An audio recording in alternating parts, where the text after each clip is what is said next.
Loading. Okay,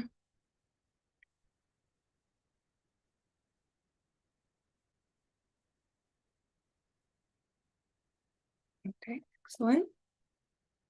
We are officially live on YouTube. Let's open up our meeting today.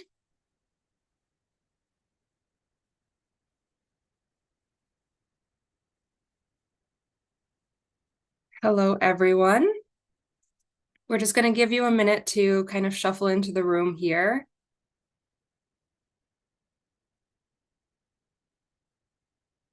We are also going to be recording today's meeting for anyone who is part of the PNB group who has been unable to join us today. So I'm just going to go ahead and click record. Excellent. And then I'll go ahead and get my presentation started here, and I'll just give another 30 seconds for people to start shuffling into the room. We have some people still in the waiting room trying to move into the virtual room here.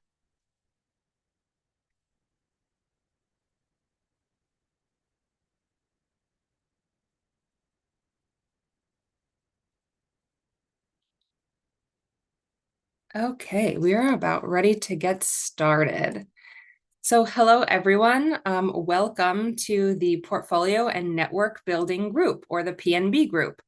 This session, we are going to be focusing on professional communications, and we'll get to what that means in just a second.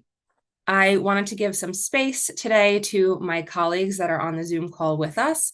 They will be our on-hand support. As we do a quick round of introductions, please feel free to start by introducing yourselves in the chat. You can drop your name, your institution or organization, the career field that you're curious about, and even your LinkedIn profile, so that's an easy way to see who's here today with you all and begin your networking journey. My name is Emily Rothenberg. I'm the program manager of the National Student Data Corps, and I'm super excited to be here today with you all. On the call today, we also have Florence Hudson. Florence, would you like to introduce yourself? Sure, and thank you so much for organizing this, Emily, and to Stuti and Krishna and Yonara, our students at Columbia who are going to be helping facilitate this today.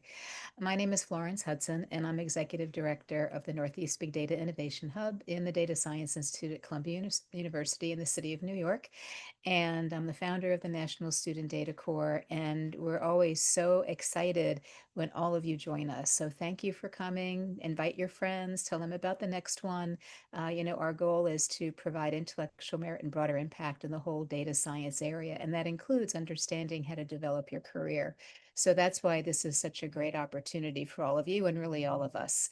So thank you again, and Emily, back to you. Thank you very much, Florence.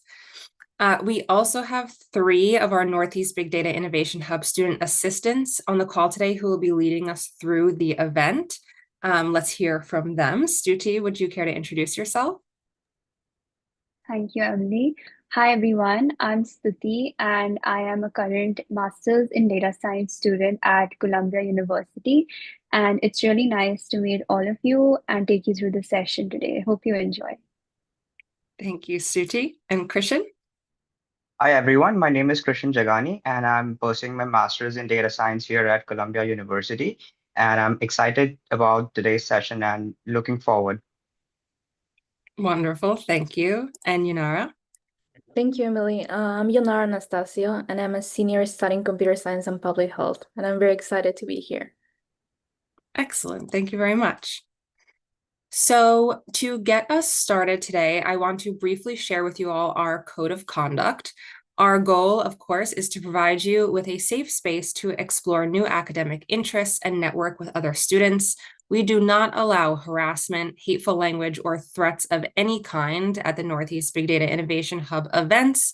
We expect everyone to treat each other with kindness and respect at all times. If you do experience any sort of harassment, please know that there is an anonymous reporting form on our website. We will remove anyone who violates this code of conduct from today's event and also from our entire community. If you have any further questions or you'd like to further review our code of conduct, you can find it at the link in the chat. So moving on to our exciting session today, what is the PNB Group? Well, we've heard from many of you that you are interested in meeting other students and professionals in the field of data science or STEM broadly to build your professional network alongside learning how to build career skills and develop your digital portfolios.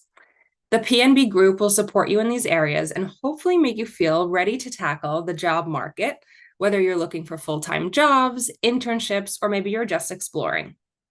We host 4 PNB sessions per year. We start with the cycle with session A, usually in the spring, when we meet to network and find opportunities for group research with one another.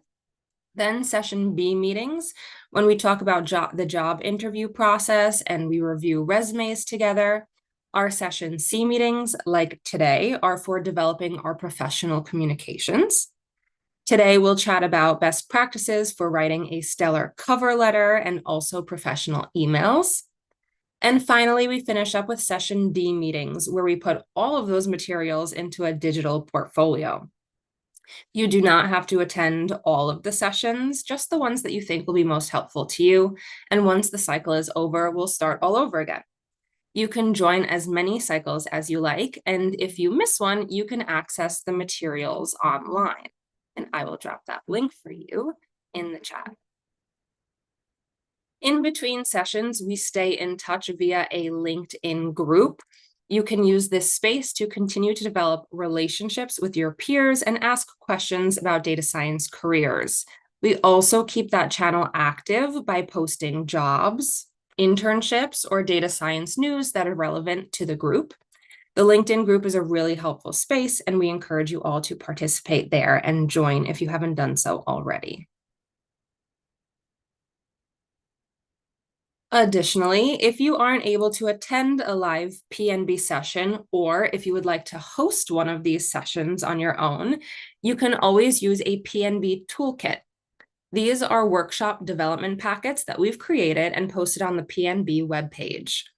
You can now download a PowerPoint, a script, and even answer keys for all of our previous PNB sessions.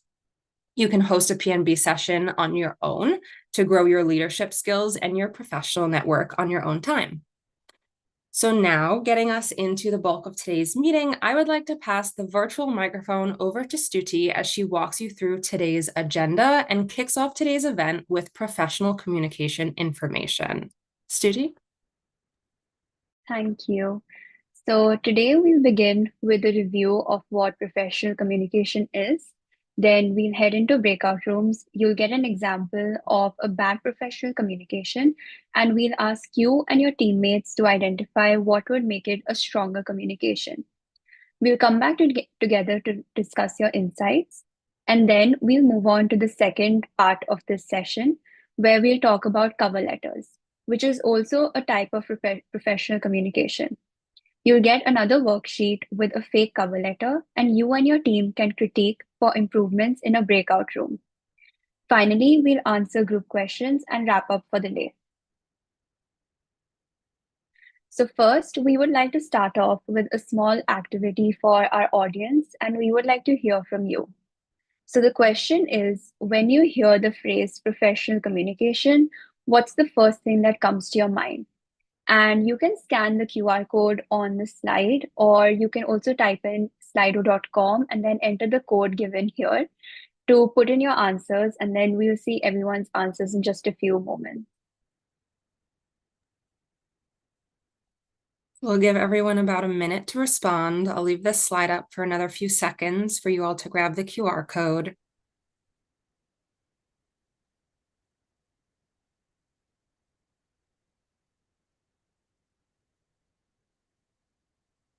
And then, Stuti, do you want to start sharing the word cloud that we're creating? Or I can already see some amazing responses coming in, and it looks great. So we'll give everyone another minute to put in their responses and see the word cloud.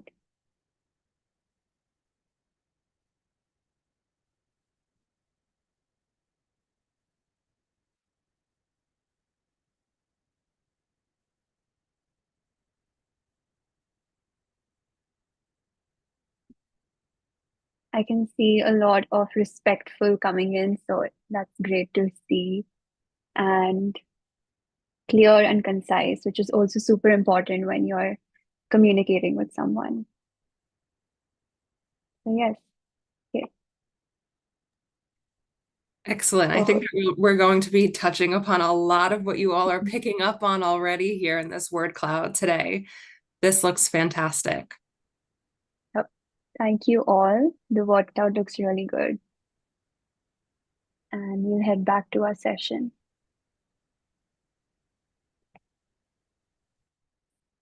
So professional workplace communications are any communication you do about work.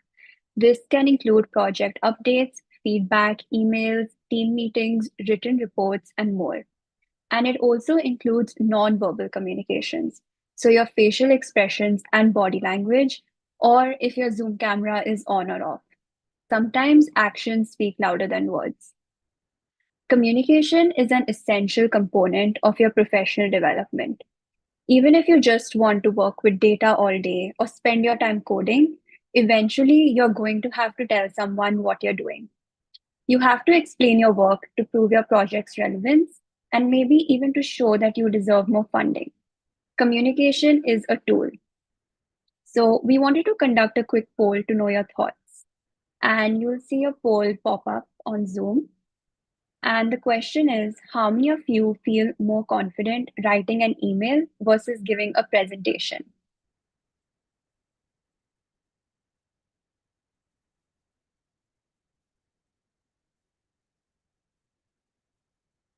Great. Thank you so much for your quick responses, everyone. And so at the top of my head, I can see that a lot of you are inclined towards writing emails than giving a presentation. And the funny thing is that both emails and presentations rely on the same core skills, that is clarity, tone, and timing. So by strengthening one, you will actually be improving the other. So both written and spoken communication require the same skills, and we'll discuss this further. We also know that communication isn't something that's really taught in the classroom. So not knowing how to communicate can put you at a disadvantage. So let's talk through some professional communication best practices and get you started on the right foot. There are several components to professional communications, but really the most crucial thing is to be effective. Effective communication is the exchange of ideas, opinions, and information so that the message is received and understood clearly and purposefully. Effective communication is unfortunately rather rare. Most people are not professional communicators at work, but becoming an effective communicator is a great way to stand out in a candidate pool. Interviewers can tell if you're good at listening, good at sharing information, or good at resolving conflict. And they're more likely to want you on their team as a result. And communication is different from programming. When we code, we give a program a prompt and it does what we ask. However, human communication is much more complex. It's essentially a two-way street. What you say and what you mean are possibly different from how the other person hears your message. Remember that every communication you send or speak aloud has the potential to be interpreted in several different ways. We therefore have to be careful with our messages. For example, if your boss asks you for an update on project A, but you ignore that request and instead give an update for project C, you've made that communication more complicated.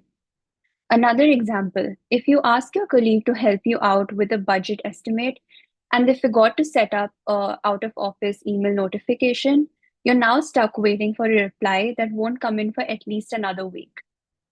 So to keep your team on track and to avoid spending all your time resolving sticky situations, we learn how to communicate effectively. So let's look at an example here. We have a short sentence and it says, "It's rather chilly in here." It seems simple, right? However, the meaning of this sentence changes depending on who I'm saying it to, where we are, and even my relationship with that person. So based on these contexts, what do you think the sentence means? And you can leave your thoughts in the chat.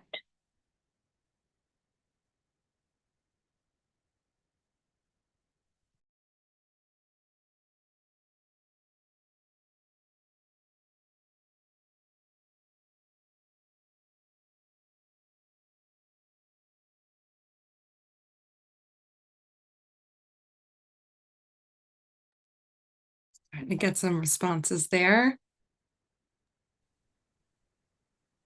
That looks great.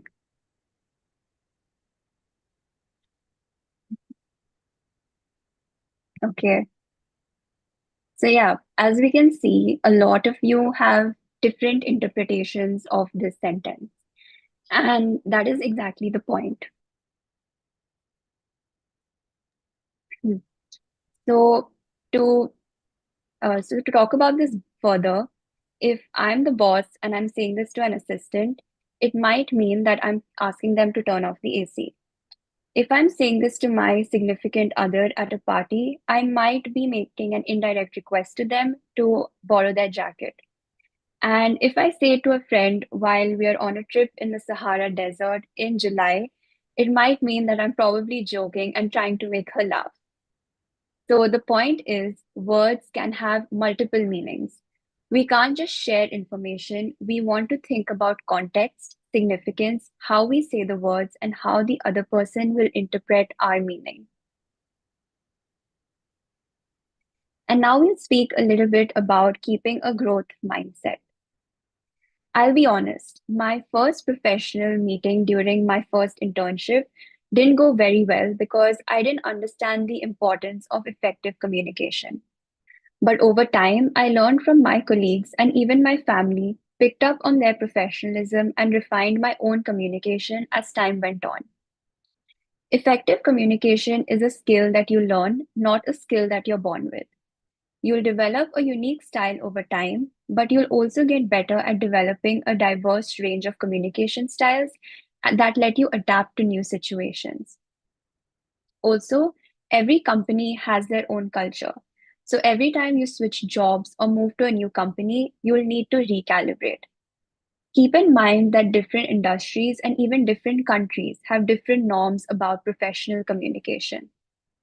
Today, we'll focus on workplace communication norms in the US.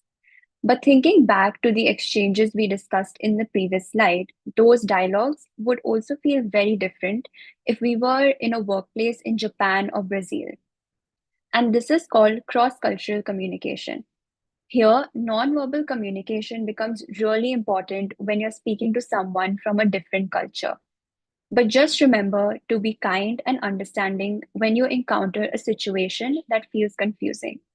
Always assume best intentions in everyone. And now I'll pass over the virtual mic to Yunara to walk you through our top 5 tips on written communications. Thank you. So our discussion today will focus on written communications rather than presentations. But as we mentioned before, if you build the skills for one type of communication, it will help you also build skills for the other. So let's start with a set of 5 tips we have developed for you. These are 5 guiding principles for producing effective written communications. So our tip number 1 is to be concise and clear. Our first tip sounds easy, but it's not. Often we give away too much information in our emails or communications. Remember who your audience is when sharing complex information. If you're chatting with your boss in the elevator, now it is not the time to delve into a 30-minute explanation of your complicated workflows. So when possible, simplify. Edit down your comments as you write and leave out anything that's not essential to your point. If the person can't understand what you're saying, it's possible that they won't respond to your message. If you think it might be too long, save it and come back to it later, cutting it in half each time until it's concise. If you're on a deadline, be clear about any date or time restrictions your project has. Share your next steps and what you might need from that person. Try not to send emails that have no subject, no text, or just an attachment. This is unacceptable and leaves the reader guessing what they're supposed to be doing with this message. So be concise and clear. Tip number 2 is to know when to communicate or not. The timing and frequency of your communications is important. Don't send an email that's unnecessary. Every email should have a point, should ask a question, or should be relevant. We show respect to others' times and skills by being responsive to their messages. In general, try to answer most emails within 1 to 2 business days. If you're not ready to give an update, send a quick note that you're working on a response. If you're out of office and won't have access to your email, set up an out of office responder. On the flip side, don't repeatedly ping someone for a response to a request unless it's truly urgent. This can be frustrating for the reader. When possible, don't let things get so last minute that this kind of follow-up is necessary. Finally, understand the culture of your organization, management, and clients. Some people and organizations do not ask people for work-related things on the weekend unless it's truly necessary and an exceptional request, but some do. So be tuned into the environment. This is a reflection of your respect for the work at hand, as well as people's time. Again, communication is a tool. Tip number 3 is to actively listen and ask relevant questions. So what is active listening? This is when we pay full attention to what is being said to demonstrate understanding and build better communication. This means that you are not only listening to what's being said, but you're also considering the context of conversation, watching for nonverbal clues, and asking questions. To confirm your understanding, you might restate what you heard and share what you think the next steps would be. So one way to actively listen would be to take notes during a call. Some people learn best by writing things down, so do what works for you. Tip number 4 is to match your audience tone. So tone is important too.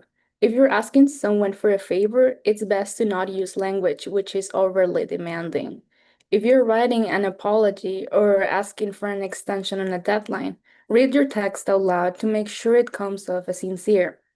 When in doubt, match your tone to your audience. You would speak differently to your friends than to the CEO.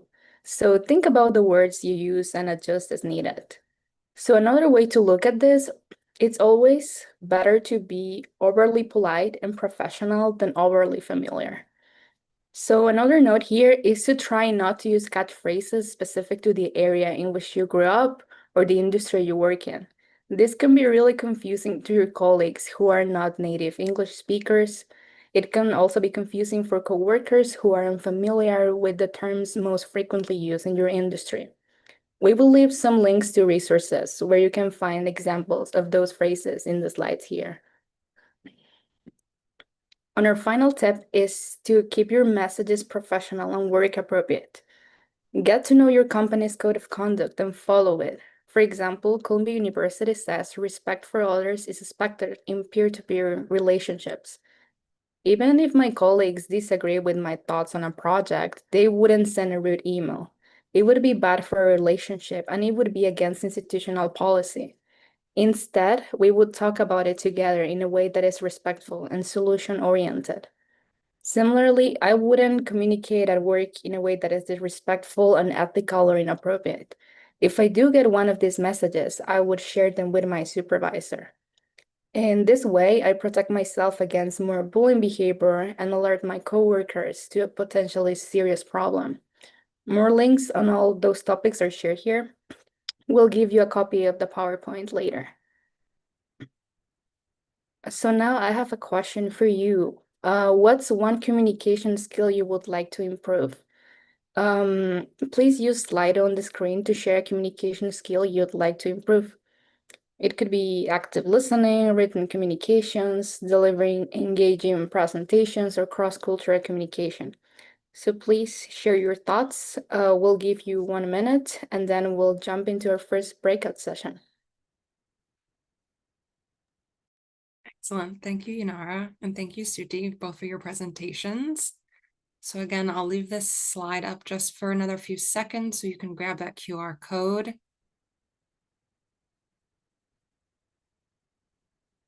And this is just an internal way for us to learn more about what your biggest priorities are and how we can support you in learning in those spaces. So now I'll stop sharing, and Suti, if you can share some of our poll results. Very interesting. So we're seeing a larger percent of individuals are interested in speaking up confidently in meetings. Delivering engaging presentations. Okay, so speaking up in front of a group overall.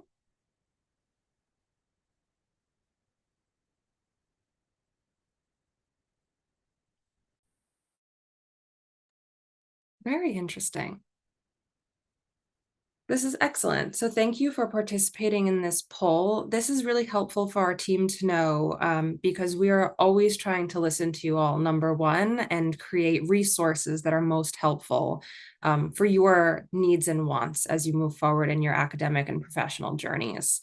So this is excellent to know that you're more interested in delivering engaging presentations, and speaking up confidently will really help us curate some more resources for you all for our upcoming PNB sessions as well. This is excellent. Okay, so I think that we are going to, let's share my screen again, head into our first exercise of the day. So we have been talking about professional communications. We've been talking about active listening, how to write proper messages and emails in a professional setting. So what we're going to do now is we're going to do a very short breakout session. Our first breakout room exercise will be very simple. So in the chat, you will get access to a Word doc. Let me drop the file in there for you now. And make sure you all have access to it.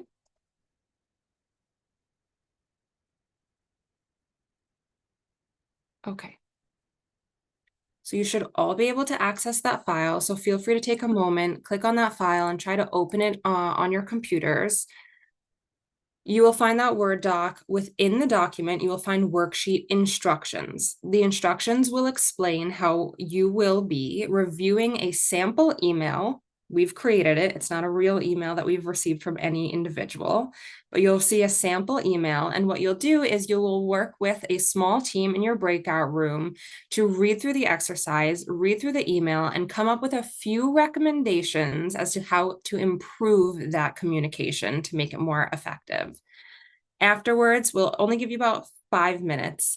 Afterwards, we're going to call you back into the main room here, and we're going to discuss as a group. So our internal team will also be bouncing between the rooms to support this exercise. So if you have any questions, we'll be around to answer your questions. So let me stop sharing and open up the breakout rooms. And you will be assigned automatically.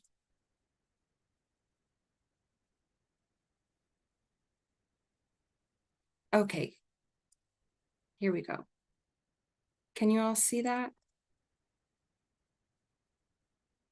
So everyone's starting to move into their breakout rooms. Okay, and I've set it up so that the co-hosts here, you all can pick a room and move to any one of your choice. So if you want to check on them and just make sure that they have access to the document and see that someone is leading a conversation, that would be excellent. And I'll start a 5-minute timer.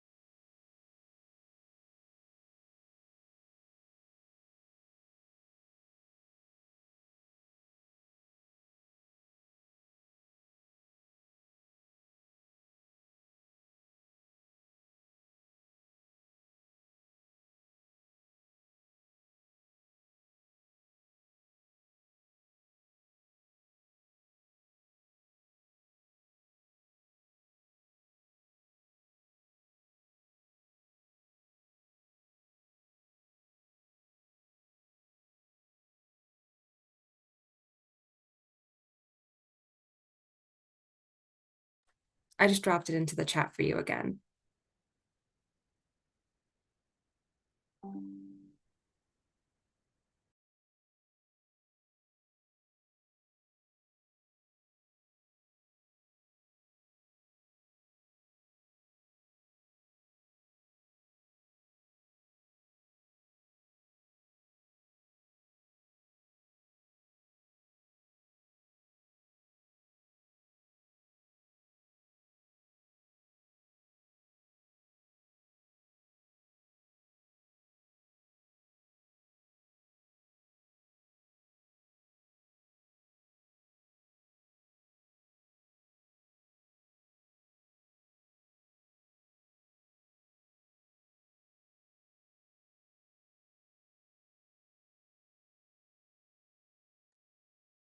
Okay, so we are currently in breakout rooms for anyone who's currently joining the session.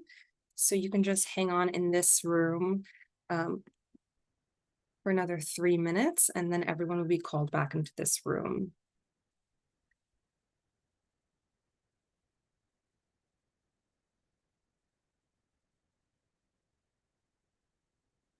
For those who are joining now and don't have access to the file, I will redrop the file in the chat.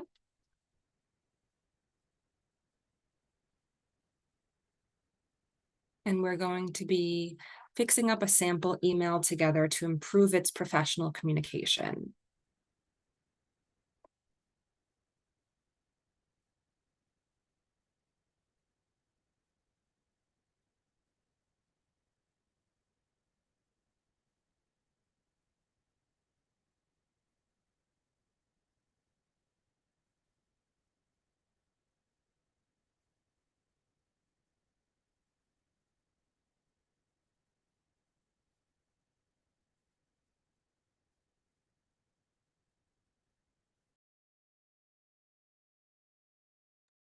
Okay, we have about 2 minutes left in the breakout rooms.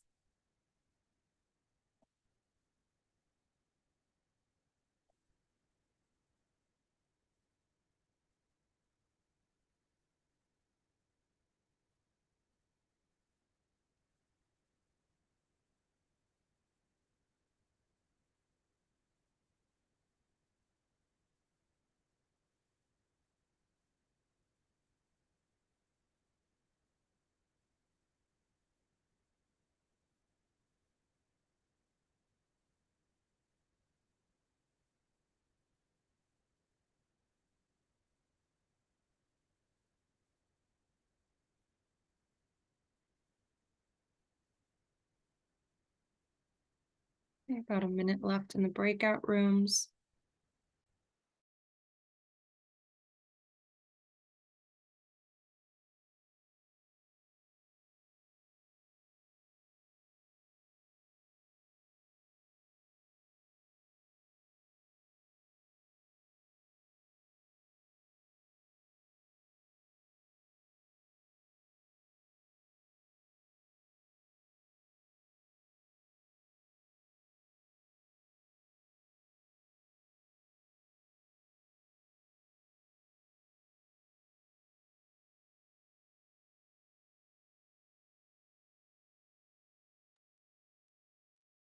And once again, for anyone who's joining the session now, we are going to be going over a sample email communication. In case you didn't receive the file or you possibly joined the session late, you can access that file in the chat. We have about 10 seconds left, and then everyone will be called back to the main room.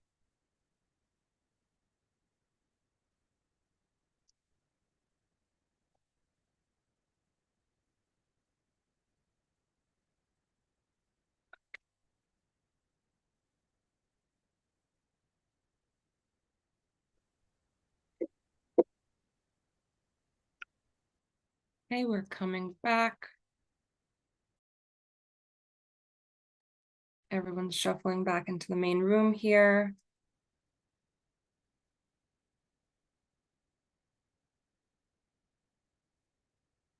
Give another couple of seconds. Okay, how was that? Thumbs up, thumbs in the middle. Good conversations. That activity was so fun. That's excellent to hear. Oh, I love it. Look at all the thumbs up. I wasn't expecting that. Thank you. Okay, so now what we're going to do, the email was pretty bad. Well, let's talk about it, right? So let's talk about that. Let me share my screen. This is the document that you all had. You should have access to it still in the chat if you happen to miss it. I want to hear from you all, so feel free to leverage the chat right now, and tell me what you found. What is wrong with this communication? What could have made it better? What have we learned today that could have improved this professional communication? Formatting and spelling errors. That is absolutely correct. A very informal tone. Absolutely. The subject line didn't specify what the update is about. Correct. There's really no specific subject here. So if I were to get this email, I don't know what the update is referring to. Wrong time, late response. That's a great find. That's something that I don't think we found on our last session C. The email is late. It's unclear. It's midnight sending time, right? We talked about being considerate about who we are sending our emails to. There's no opening greeting. There's no hello. It's nice to chat with you. I hope this email finds you well. There's an emoji. I probably wouldn't send an emoji to the CEO of a company, maybe to a friend. I would send an emoji to, but not in a professional email. Excellent point. Let's talk about the third bullet. I can't find Melanie's data structuring template from Q2. It's kind of a statement and not really a question. We don't have something specific we're asking. It's kind of vague. The unnecessary bullet points. Subject not specific, bad grammar, too many things going on, issues not straightforward. Okay, so you guys aced this. The signature is terrible. He said later. Not sincerely, kind regards, well wishes. He's speaking to a boss and not his friend. So I think this is excellent. You guys aced this project. If you found more things, feel free to keep dropping them into the chat here. We'd love to see what else you found. But 1000%. This response is vague. It's very informal. The subject is vague. The requests aren't even really requests. They're more so statements. If I were to receive an email like this, I would have more questions, right, than responses. I would need more information to figure out my next steps on how to help him. So proofreading is really important. Thinking about your audience is really important. Again, thinking of your tone, thinking of who you are talking to, all of this is incredibly important as we move towards more effective communications. So this was all excellent. A+ job from everyone. Again, if you found anything else, feel free to drop them in the chat.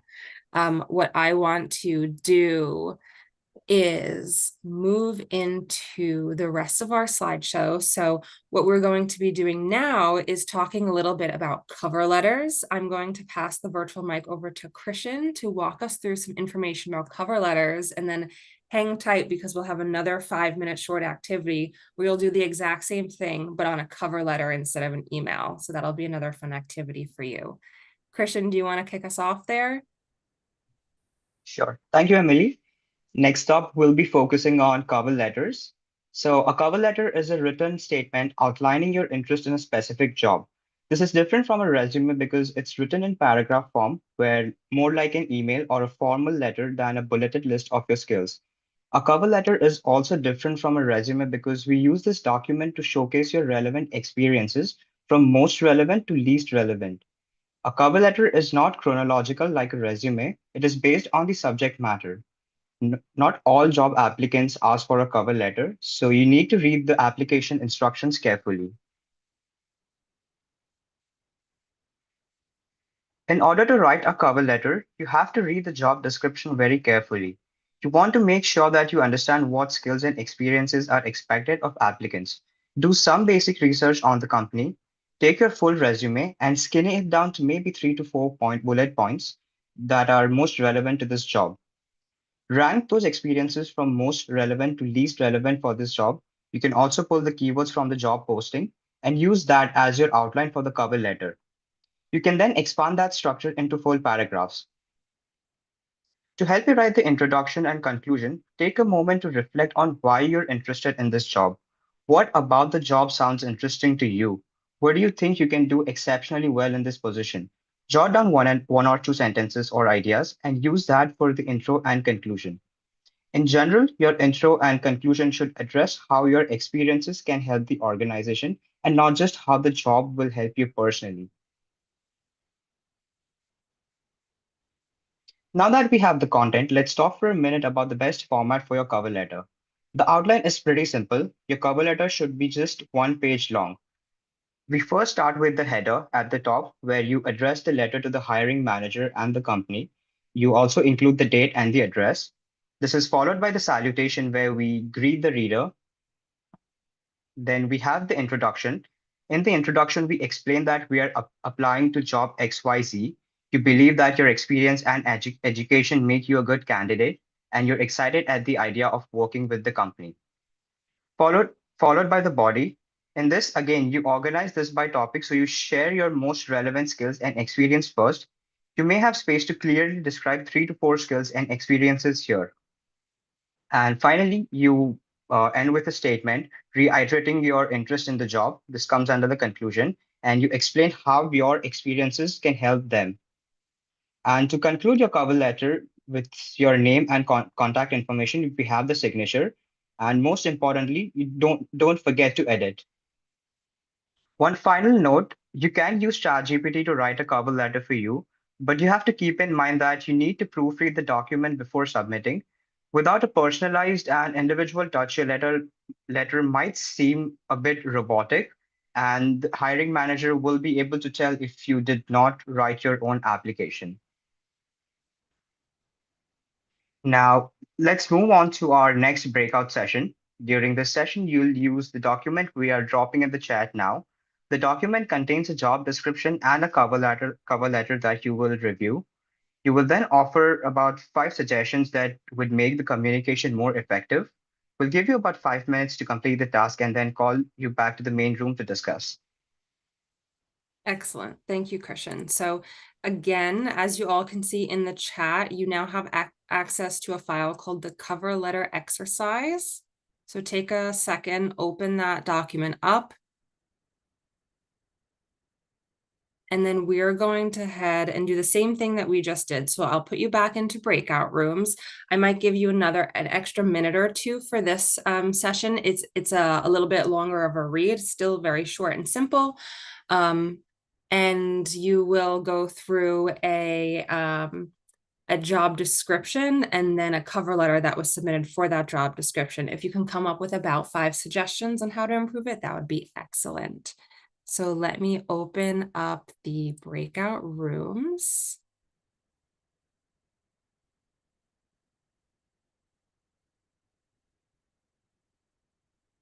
Okay, and here we go.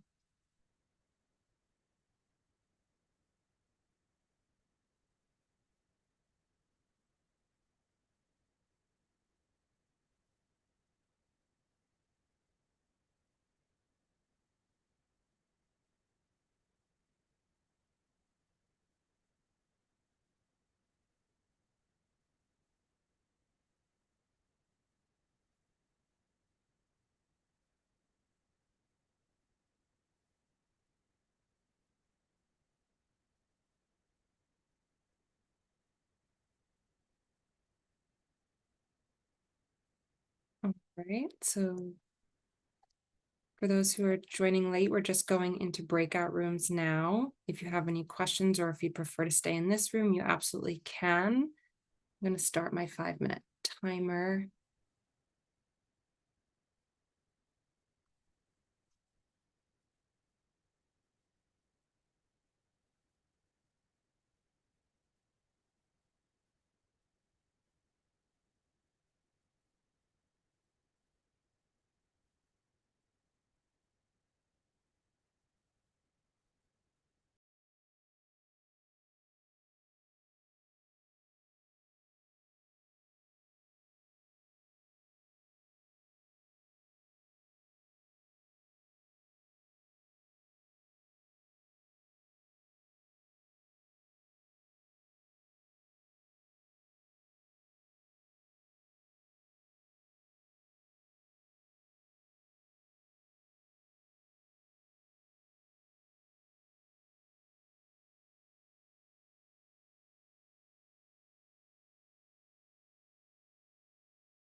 Okay, so we have about 3.5 minutes left at the breakout rooms.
About 2 minutes left.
How's everyone doing, Christian?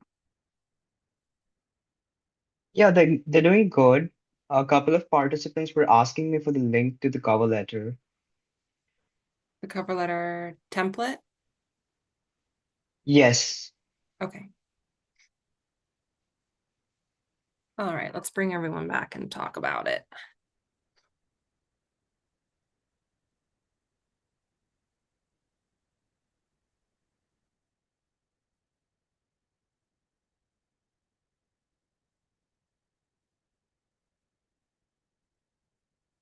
Okay.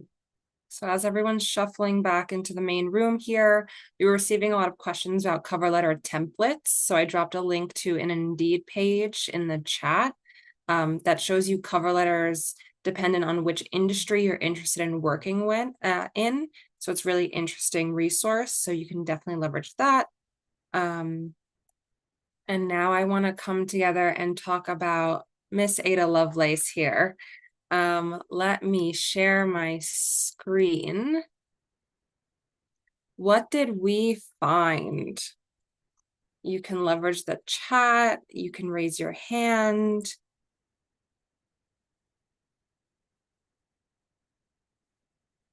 What did we find?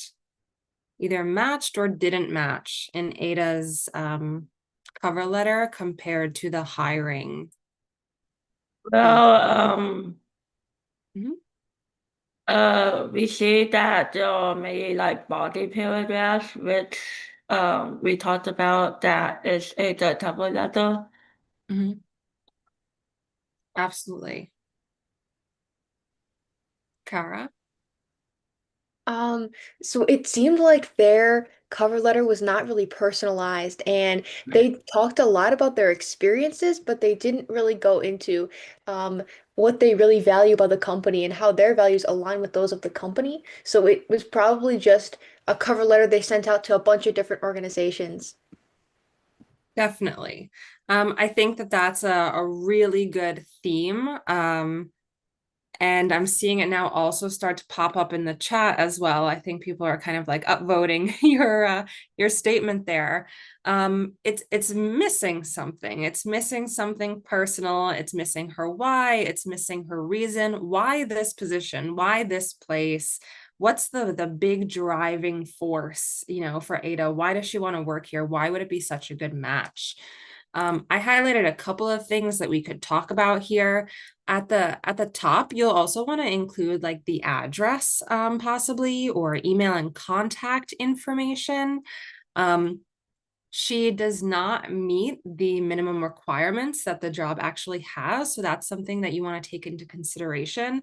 Now, that is part of a bigger conversation that we typically have about how many of the job requirements do you need to meet. And of course, it's not 100%, but some of the minimum requirements for this job description here requests a higher level degree. And moving forward, it really is just missing why. Why is it relevant for her personally? How does this relate to her professional goals? What does she hope to accomplish in this role? She talks about some of her experience here, but none of these qualifications are mentioned in the actual job description. That is not to say that these skills aren't sought after or really important in the field or the industry. It's just for this specific job. I saw some people talking about it in the chat before. If you're customizing these cover letters for each specific job, you'll want to pick certain phrases or words directly from the job description to make sure that the hiring manager sees that you both are on the same level, right? She does, I highlighted it in green here, she mentions educational technologies. That's something that the job description was looking for. Some of her statements are a little bit redundant. I see some of you saying that it feels like a little bit inhumane, didn't match in terms of experience, did not directly address any of the requirements or expectations of the job. Excellent. Excellent once again. She does mention scientific communication skills. That's a plus. That's something that I would definitely look for in her cover letter. And then something else that we recommend that Christian mentioned before in his presentation, this is a very kind way to sign off a cover letter. Thank you for your time and consideration, but there's not a strong conclusion statement here. There's not a statement that gives the reader a very powerful closing as to why she would be an excellent person for this position, what she could bring to the table. So close it with some strength, or a really strong conclusion about what you could bring, how you see the next steps moving forward. And then, of course, your kind signature after that. No, Emily, this is great. One of the things that came up in our little session, Mm-hmm. they don't have their contact information on here. Mm-hmm. And The question was, would it be in the closing? But then I saw in some of the cover letter templates, it looked like they had it at the top in the opening. Do we have recommendations about that? So you can do either. What we typically recommend is putting your what we have in our templates is that we have contact information towards the top, but it's very commonly also added to the bottom in certain cover letters. So it might look like, phone number here or email address at gmail.com here, and possibly a LinkedIn, and even a personal website if you have a personal website. Right? The PNB session is all talking about building portfolios. That could be a LinkedIn page, that could be a GitHub page. Always include some sort of personal website as well. So if you're interested in adding some contact information, you can absolutely sign it with your contact information. You can put it up here at the top if you'd prefer. Either is okay. Thank you. Of course. What I'll do is stop sharing my screen just so I can take a look at the chat, because I see we have a couple of questions coming in.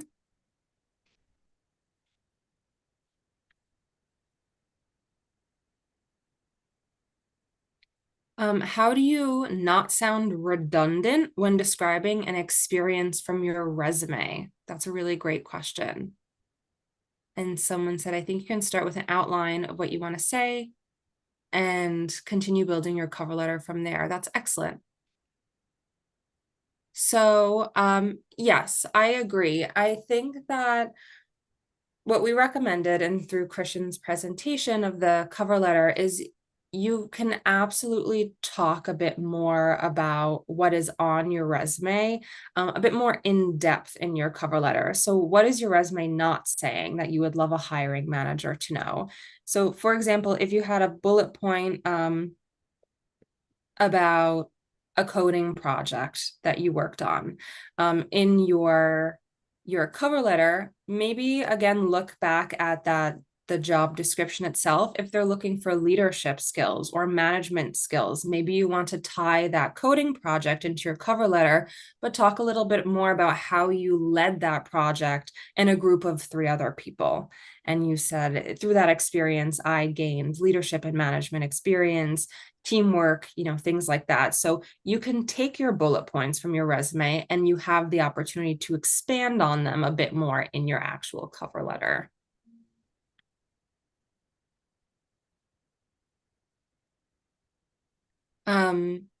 Is a subject for the cover letter necessary? Not specifically.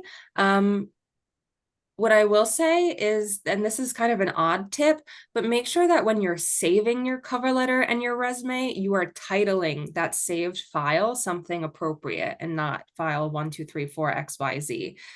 It could say like Emily Rothenberg resume or cover letter, Rothenberg, something like that, because very often we'll receive files for resumes or cover letters, and sometimes the cover letter file will say this was for a different job. Maybe it will be saved for something else. So just double check the file names as well and make sure that they're appropriate for what you're setting them to and applying to. I know we're at the top of the hour here, and Florence, I know that you have another meeting that you are trying to get to. So I just wanted to ask if you had any last recommendations for the group here. I'll hang on another couple of minutes and continue to answer questions. You were so thoughtful to mention that because I canceled it then, but thank Oh. you. You're so good at keeping track of me. I appreciate it. A couple of things. One is when we were doing the Slido earlier and people were saying that they want to be confident in speaking up in a meeting and they want to be confident in their presentation. Confidence is like a learning thing. You have to learn to be confident, especially if you think, oh, there are people who know more than I do. They've been doing this longer. When I used to present and I would say I wasn't confident, people would say, but you're the expert on you. I was like, whoa, that's a good point. Or you're an expert about what you're presenting because this is your presentation. I was like, whoa, that's a really good way to look at it. So find ways to help yourself be confident, I would say, and then have friends that tell you how great you are, before you're doing something, or in the room. Like if you're in a meeting and you speak up, sometimes people will talk over you, which is very disconcerting. You feel like, didn't anybody hear what I said? And so we would have this mirroring thing that we would do where, like, let's say Emily would, Christian would say something and somebody else talked over them. And I was like, Then I would say, well, Christian, I really liked what you said about ba. And then everybody's looking at Christian. And I say, can you expound on that a little bit more, please? So it helps people respect what Christian is saying and bringing to the table. So you can actually team up to help each other with that, and that can be very effective. So being confident and having your voice heard is something that you can do on your own, but you can have people help you with it. It can be a team sport. And learn to believe in yourself. We created this podcast when I was at IBM a very long time ago called IBM I Believe in Me, because a lot of people were saying, I don't believe in myself, I have no confidence. We're like, oh, but you should, you're so good at something. And then find the cheerleaders in your life, people who tell you how great you are and what a great job you've done. So these are like little techniques. I don't know if we do these on one of the other sessions, Emily, I don't recall, but if people are interested, we could always do like a little session on that or something. And I would say we're all very happy that you're here. By your being here, it means that you really care. You want to learn. You want to do even better. You want to, be able to get jobs and represent yourself in a positive way. So that's step one. So great job. We're so glad you're here. And then keep going. Leverage the content that we have online, come to the additional sessions that we're doing, and help each other. If you happen to have a local chapter of the National Student Data Corps, this could be a topic of one of your meetings. You can use some of the content and talk about it. If you don't have a local chapter of the National Student Data Corps, you could create one. It's very easy. We have Chapter Central at the NSDC, and you can request to start a chapter at your school or in your community. So this is a great starting point for all of you who are here, or an exclamation point on your journey. And thank you so much for joining us. And Emily and Christian and Yonara and Shruti, thank you so much for leading this. Thank you, Florence. I think that's excellent advice. I think that a lot of the students on the call today, we were talking about confidence and speaking up and, kind of grabbing that metaphorical microphone in a room full of people. And I think that's a very daunting task for a lot of people.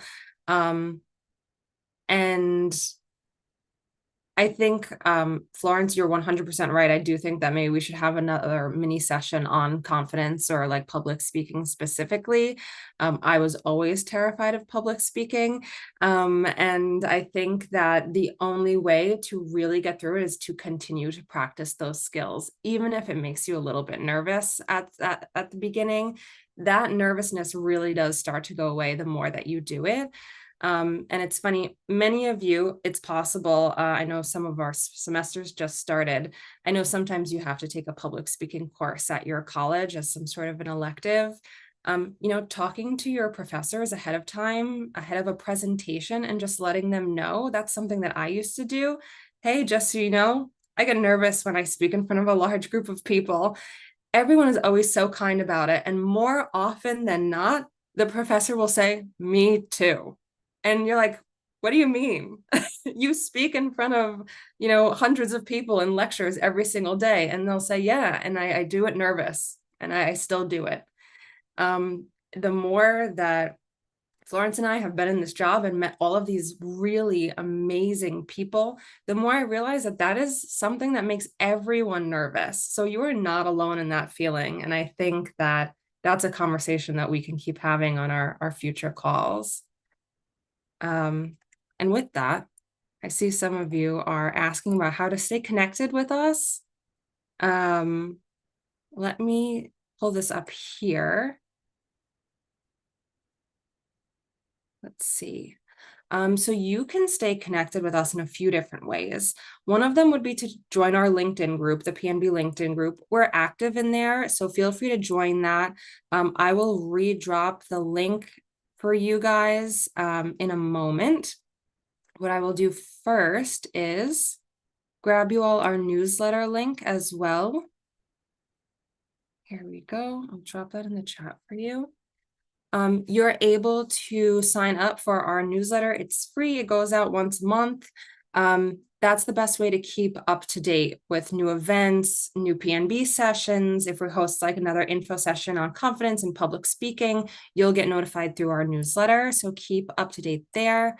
Let me grab you the LinkedIn group link so you all have that as well. And another thing today is we do have a feedback form. So I really appreciate all of the comments you all are dropping in the chat right now. We have a very short form. You can either use the QR code now to fill it out, or it will open up in your browser once you sign off of Zoom here. And we just ask you, what else would you like to hear about? What would you like the future sessions to be focused on? Give us your feedback. We're always taking feedback into consideration. So feel free to share with us your thoughts and feelings in that form. Here's the PNB group. Okay, and those are some links that should be helpful to you all. Yeah, people were asking, Emily, do you have to be at Columbia to join the PNB LinkedIn group? And the answer is no. You're all invited to participate. Correct. It is free group, open to everyone. You have to sign up for it, like request to sign up for it, and then I go in the back end, I approve everyone. So feel free to join our group there and start connecting with other individuals on LinkedIn. And I think that's excellent. Christian, Yunara, Stuti, thank you all so much for presenting today. We really appreciate all of the information that you shared. Florence, thank you for sharing some of your personal experience as well. Of course, if anyone has any other questions about the content that we've provided on today's session, feel free to reach out to us, either in the LinkedIn group or via email. I will make sure that everyone on today's call gets the PowerPoint slides with all of the updated links in there and additional resources that we chatted about today as well, alongside a recording of the meeting. So again, thank you so much. We hope that you lead this week with some professional communications, and we will talk to you all during our next PNB session, which will happen next quarter. Thanks, and have a lovely rest of your day.